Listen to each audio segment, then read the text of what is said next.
धम्मा मनोशिक्षा मनोमया मनसा च पदुत्थेन भासति वा करोति वा। करुणा के सागर तथागत सम्यक संबुद्ध को प्रणाम करते हुए उपस्थित हमारे उपासक और उपासिकाएं, प्यारे बच्चे, आज हम सभी लोग जानते हैं कि जो धम्म विजयदशमी है, अशोक विजयदशमी है, या कहें कि दशहरा के रूप में भी जानते हैं।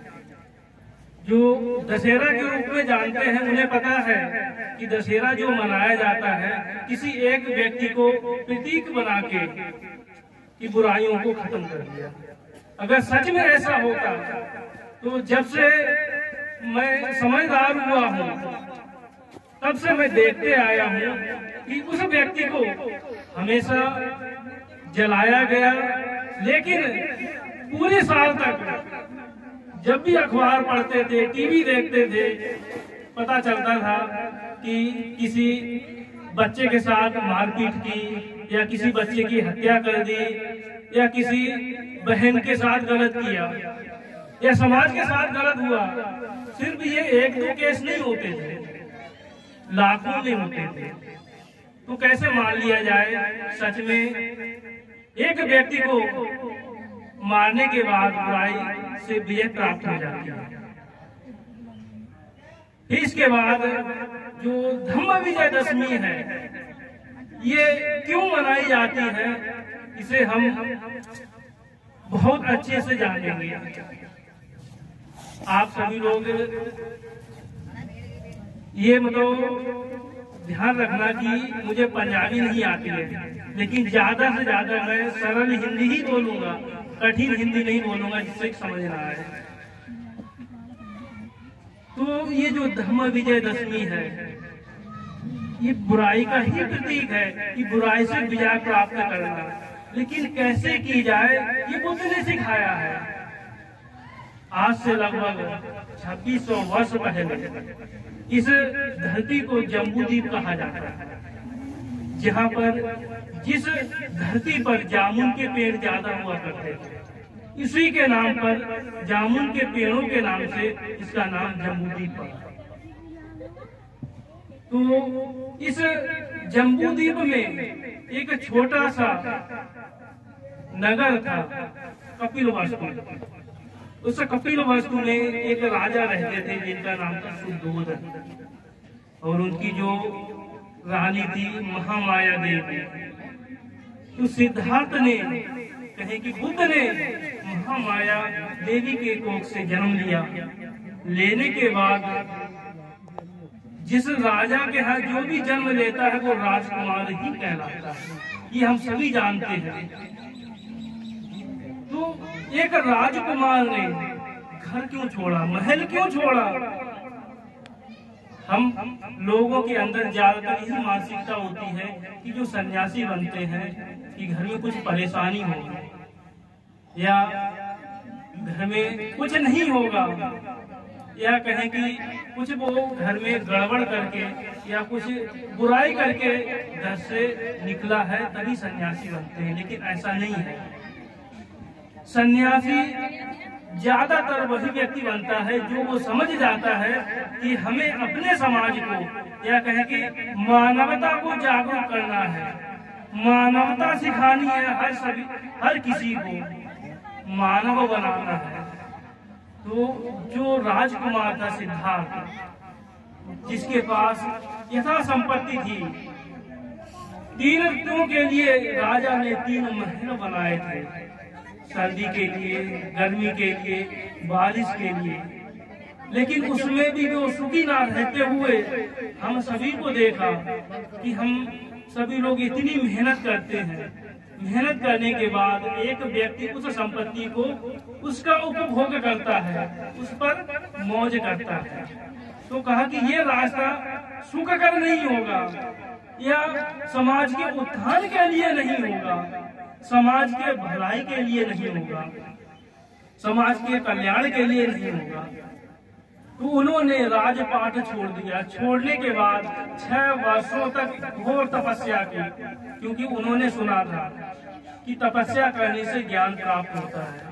तो 6 वर्षों तक ऐसी तपस्या की कि शरीर जर्जर हो गया था। शरीर जो है पेट और पीठ समान दिखते थे, इतनी घोर तपस्या की। इसके बाद जब उन्हें समझ में आया कि तपस्या करने से भी ज्ञान प्राप्त नहीं होता है, फिर इसके बाद उन्होंने मध्यम मार्ग अपनाया, भोजन लेना ग्रहण कर दिया। इसके बाद जब शरीर में जान आई, इसके बाद उन्होंने संकल्प किया। जब बोधि वृक्ष के नीचे बोध गया में जब वो बैठे, वहां पर बैठने के बाद उन्होंने संकल्प लिया, जब तक मैं नहीं उठूंगा जब तक मुझे ज्ञान प्राप्त नहीं हो जाता है। जब उन्हें ज्ञान प्राप्त हुआ, होने के बाद 49 दिन तक उन्होंने उस ज्ञान को देखा कि जिस समाज को हम ये ज्ञान देंगे, सच में ये ज्ञान उस समाज का उद्धार कर सकता है कि नहीं कर सकता है, कल्याण कर सकता है कि नहीं कर सकता है। जब देखा कि हाँ सच में ये जो ज्ञान है समाज का कल्याण करेगा, समाज में मानवता लाएगा, इंसानियत लाएगा। इसके बाद उन्होंने सबसे पहले 5 भिक्षुओं को चुना, क्योंकि वही समझ सकते थे। क्योंकि जो ये बुद्ध का ज्ञान है, ये ऐसा ज्ञान है कि हम छोटी छोटी बातों को जिसे पकड़ के रखे हैं, बुद्ध कहते हैं वही दुख देता है, हम उसे समझ नहीं पाते हैं। फिर वो जो छोटी बातें होती हैं जब बड़ी हो जाती हैं तो बहुत कष्ट देती है। जैसे कि हम सभी जानते हैं कि जब पेट में मीठा सा दर्द होता है कोई दवाई नहीं लेता है, लेकिन वही मीठा दर्द बहुत ज्यादा कष्टकारी हो जाता है, बहुत बड़ा रोग बन जाता है, तब डॉक्टर के पास जाते हैं जब समय निकल जाता है। तो क्या है कि सबसे पहले उन्होंने उन 5 भिक्षुओं को चुना। चुनने के बाद धम्म उपदेश किया, तो उसमें उन्होंने 2 बातें कही कि काय क्लेश, मतलब शरीर को इतना ज्यादा कष्ट मत पहुंचाओ जिससे कि ये शरीर नष्ट हो जाए, और इस शरीर को इतना ज्यादा सुख मत पहुंचाओ कि ये भूल जाए कि हम इंसान हैं। नहीं तो आप सभी लोग देखते हैं किसी के पास ज्यादा संपत्ति हो जाती है, वो पागल सा हो जाता है, वो दूसरे को या दूसरे समाज को इंसान ही नहीं समझता है, ऐसा व्यवहार करने लगते हैं। तो बुद्ध कहते हैं कि दूसरी भी जो अति है वो भी दुखदायी है। पहले भी शरीर को ज्यादा परेशान करना, कष्ट देना, वो भी दुखदायी है। जैसे कि हमारे अपने भी लोग या दूसरे भी लोग जो बहुत से ऐसे होते हैं कि दिन रात मेहनत करते हैं, सिर्फ धन ही कमाना चाहते हैं, वो ये भूल जाते हैं कि परिवार में बच्चे भी हैं, वो सिर्फ धन कमाते हैं, दिन रात मेहनत करते हैं, ज्यादा से ज्यादा 5 या 10 साल मेहनत कर पाते हैं, शरीर उनका रोगी का घर बन जाता है। क्योंकि जब आप 18 घंटे 16 घंटे काम करोगे, ठीक से भोजन नहीं करोगे, सिर्फ धन कमाने में ही समय लगाओगे, तो क्या है कि ना तो आप अपने बच्चों को समय दे सकते हो, ना अपने परिवार को समय दे सकते हो। धन तो दे सकते हो, लेकिन क्या है कि जिस परिवार में धन जाएगा, अगर उस परिवार के जो सदस्य हैं उन्हें सही राह नहीं मिलेगी तो भी वो परिवार नष्ट हो जाता है। इसलिए बुद्ध कहते हैं कि धन कमाओ, मेहनत करो, लेकिन साथ में अपने परिवार को सही राह भी दो, सही रास्ता भी दिखाओ। जैसे बुद्ध ने जब ज्ञान प्राप्त किया करने के बाद अपने भिक्षुओं को शुरुआत में ही वो राह दिखाई कि भिक्षुओं जो हम ये मार्ग दिखला रहे हैं, दर्शा रहे हैं, ये सभी के कल्याणकारी है, सभी के सुखकारी है। तो ये जो सील है, ये जो नियम है, हर किसी के पास पहुंचनी चाहिए। जो गृहस्थ होते हैं, जो घर चलाते हैं, परिवार चलाते हैं, उनके लिए बुद्ध ने 5 सील दी थी, जो सबसे पहले आप लोगों ने ग्रहण की थी। सबसे पहले आपने बोला था पाली भाषा में, नमो तस्स भगवतो अरहतो सम्मा सम्बुद्धस्स, कि मैं नमन करता हूँ उन भगवान बुद्ध को जिन्होंने सम्यक संबोधि प्राप्त करके अरहंत प्राप्त किया है, फिर वो सम्यक संबुद्ध बने हैं, ऐसे बुद्ध को मैं नमस्कार करता हूँ। मतलब तथावादी तथाकारी, तटस्थ भाव से बुद्ध जो बोलते थे वही करते थे, ऐसे बुद्ध को हम नमस्कार करते हैं। इसके बाद बुद्धं शरणं गच्छामि, धम्मं शरणं गच्छामि, संघं शरणं गच्छामि। 3 शरण ग्रहण की थी। तो बुद्ध ने ये 3 शरण क्यों दी थी? इंसान के लिए। अगर हर इंसान इन 3 शरण को ग्रहण करता है तो वो उसके अंदर से बुराइयां खत्म होती चली जाएंगी, बुराइयां नष्ट होती चली जाएंगी। पहली शरण है कि मैं बुद्ध की शरण जाता हूँ। बुद्ध का मतलब है ज्ञान का प्रतीक, या कहें कि ज्ञान या शिक्षा या सम्यक ज्ञान। ज्ञान बाबा साहब ने 2 प्रकार का ज्ञान बताया है, बुद्ध ने 3 प्रकार का ज्ञान बताया है। बाबा साहब ने कहा है कि विद्यामय ज्ञान, दूसरा है प्रज्ञामय ज्ञान। विद्यामय ज्ञान है कि हम एजुकेटेड हो जाते, हम शिक्षित हो जाते हैं। कौन सी शिक्षा? स्कूली पढ़ाई। आज हम देखते हैं कि अपना समाज बहुत शिक्षित है।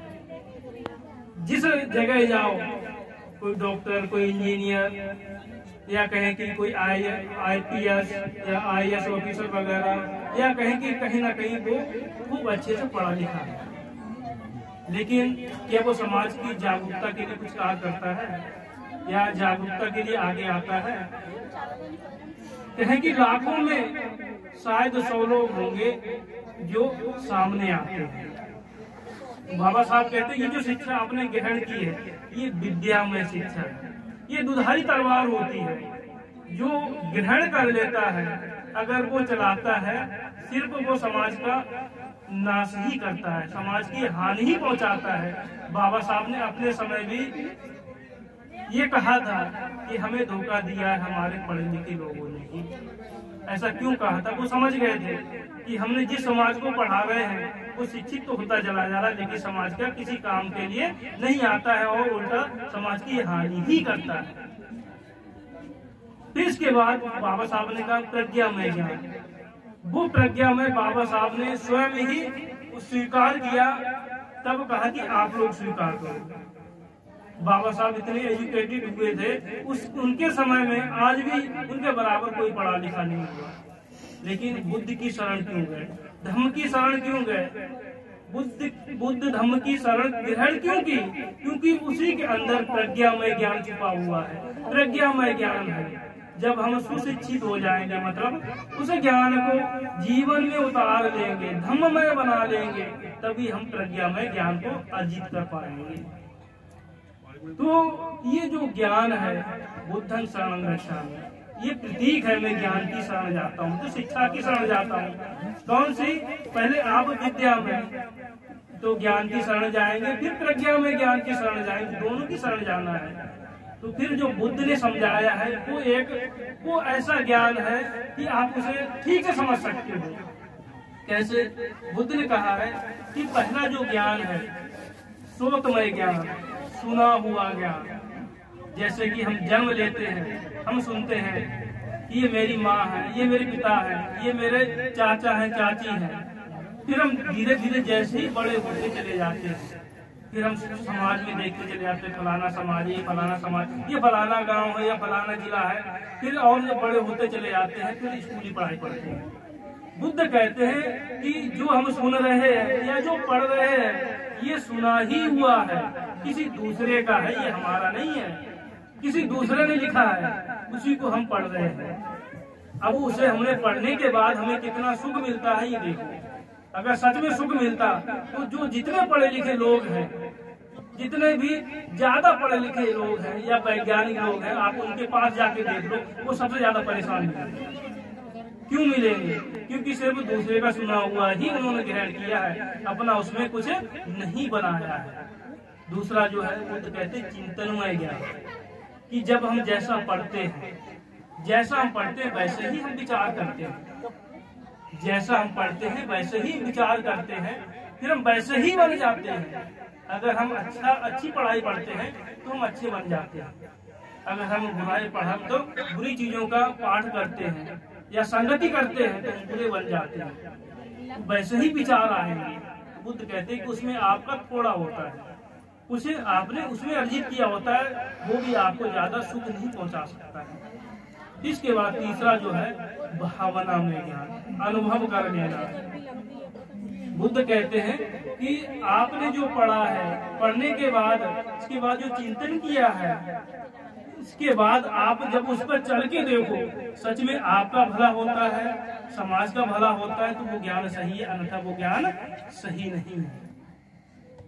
तो क्या है कि जब हम चलते हैं तभी अनुभव होता है कि सच में जीवन क्या है। ये जो जीवन धारा है, ये ऐसी ही जीवन धारा है कि जब हम इसे जीते हैं तभी पता चलता है कि इसका जो कष्ट क्या है और सुख क्या है, तभी उसका अनुभव होता है। बुद्ध कहते हैं वो कष्ट और सुख जो है वही आपको परम सुख तक पहुंचाता है, वही आपका अपना ज्ञान होता है जो भावना में ज्ञान है।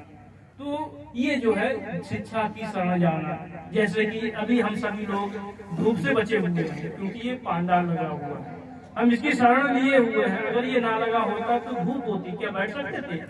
नहीं बैठ सकते। तो वैसे ही बुद्ध कहते हैं कि किसी न किसी की शरण जाना पड़ता है। तो बुद्ध की जब हम शरण जाते हैं तो देखते हैं बुद्ध जो है बुराई को मिटाने वाले प्रतीक हैं, कहें कि शांति के प्रतीक हैं, कल्याण के प्रतीक हैं, मंगल के प्रतीक हैं, सुख देने वाले व्यक्तित्व हैं जब हम उनकी शरण जाते हैं। इसके बाद धम्मं शरणं गच्छामि, उनके द्वारा जो उपदेशित मार्ग है, जब हम उसकी शरण जाएंगे तो हमें कितना सुख मिलेगा। इसके बाद संघं शरणं गच्छामि, कि मैं संघ की शरण जाता हूँ। दो प्रकार का संघ होता है, एक सन्यासी जो गृह त्यागी होता है, दूसरा जो है जो गृहस्थी को चलाता है। तो जो गृह त्यागी होता है उसमें भी ये देखना चाहिए कि कौन सन्मार्ग पर लगा हुआ है, कौन अच्छे मार्ग पर लगा है, कौन समाज को जागरूक करता है। हम ऐसे संघ की शरण जाएं। और गृहस्थ संघ में भी कौन सा जो व्यक्ति या जो संगठन है जो हम सभी को जागरूक कर रहा है, या कहें कि समाज में अच्छाई मतलब फैला रहा है, या हमारे महापुरुषों की शिक्षा वितरित करता है, शिक्षा फैला रहा है। ऐसे हम संगठन या कहें कि जो संघ है उसकी शरण जाएं। जब हम संघ की शरण जाएंगे तो हमारा संघ मजबूत होगा। जब मजबूत होगा तो अराजक तत्व जो होते हैं, जो समय समय पे सिर उठाते हैं, उनसे हम लड़ सकते हैं, अन्यथा नहीं लड़ पाएंगे। इसके बाद बुद्ध ने गृहस्थ जीवन के लिए, सुख के लिए, कल्याण के लिए जो नियम दिए हैं, जो सील दिए हैं, हम उनको ग्रहण करते हैं। कि पाणातिपाता वेरमणि सिक्खापदं समादयामि, कि मैं प्राणी हिंसा से व्रत रहता हूँ, मतलब हिंसा नहीं करूंगा। आप देखते हैं कि बुद्ध की बात अंगुली मानी, बुद्ध की बात जो है अंगुली मानने के बाद वो एक अहिंसक हुआ, एक सच्चा अच्छा भिक्षु बना सही रास्ते पर, और अपने समय में उसने बहुत से लोगों को धम्म उपदेशित करके सन्मार्ग पर लगाया, सही राह पर लगा दिया था। ऐसे जो अंगुली माल जो इतना बड़ा हत्यारा था, वो एक सही राह पर लग सकता है, तो हम भी सही राह पर आ सकते हैं। इसके बाद अधिन्ना दाना वेरमणि सिक्खापदं समादयामि, कि मैं बिना दी हुई चीज को ग्रहण नहीं करता हूँ। आप सभी लोग देख सकते हैं भगवान वाल्मीकि जी, इनका जीवन जैसा हमने पढ़ा है कि अपने परिवार को चलाने के लिए दूसरे की बिना दी हुई संपत्ति को ग्रहण करते। जब उन्हें पता चला कि ये जो मैं कार्य कर रहा हूँ इसमें जितने भी सदस्य मेरे घर के हैं कोई भागीदारी नहीं बनेगा, तब उन्होंने उस राह को छोड़ के एक अलग राह अपना ली। तब वो वाल्मीकि भगवान हो गए, कलम पकड़ ली कि शिक्षित बनो, आप सभी लोग शिक्षित बनो।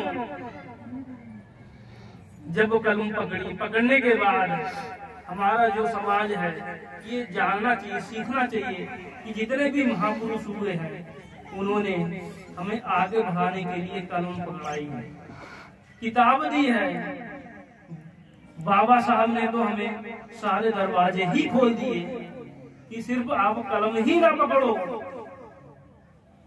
आप इस देश के शासक भी बनो, इस देश को सही बनाओ, या कहें कि इस देश को सही राह पर लाओ, उसके लिए भी दरवाजे खोल दिए। लेकिन हम कितना अमल करते हैं ये हमें स्वयं सोचना चाहिए कि बुद्ध की बात को पहले उंगली मानी तो वो हत्यारे से एक बहुत बड़ा संत बन गया। इसके बाद जो है वाल्मीकि भगवान ने उस राह पर चले तो वो भी एक भगवान बन गए। इसके बाद कामेश मिच्छाचारा वीरमणि सिक्खापदं समादयामि कि दुराचार से हम दूर रहेंगे। ये जो सील है तीसरा, एक द्रोण नाम के ब्राह्मण थे, उनका जो भांजा था नानक, वो बहुत गलत कार्य करता था। जब वो देखा उसने कि मेरे मामा बुद्ध की शरण चले गए हैं, इसके बाद वो मामा के पास आने के बाद जैसे ही बुद्ध की शिक्षा ली वो एक बहुत बड़ा भिक्षु बना। इसके बाद आप देख सकते हैं कि मुसावादा वीरमणि सिक्खापदं समादयामि, जैसे कि अभी तो आपने सुनाई थी, ज्ञानचंद ने एक कहानी सुनाई थी कि एक व्यक्ति ने झूठ बोलना छोड़ दिया तो वो एक अधिकारी बना जाके एक मंत्री बन गया। उसे जो राजा था उस राजा का कोई संतान नहीं थी, उस राजा की कोई संतान नहीं थी। इसके बाद उस राजा ने उसे राजा घोषित कर दिया था। तो झूठ बोल के वो राजा तो झूठ बोलता था, झूठ बोलना जब छोड़ दिया तो एक राजा की पदवी प्राप्त कर दी। इसके बाद सुरा मेरे मध्यपमा दक्षाना वीरमणि सिक्खापदं समादयामि।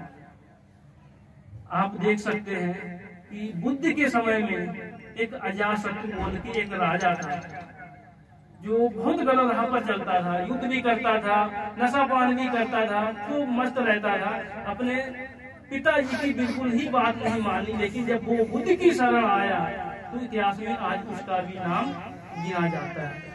तो बुद्ध ने ये 5 सील हमारे समाज के लिए नहीं, ये मानव कल्याण के लिए 5 सील दी है। अगर ये मानव 5 सीलों पर आरूढ़ हो जाता है या इसे अपना लेता है, इस पर चलता है, तो वो मानव समाज इतने आगे बढ़ जाएगा, वो आदर्श समाज कहलाएगा।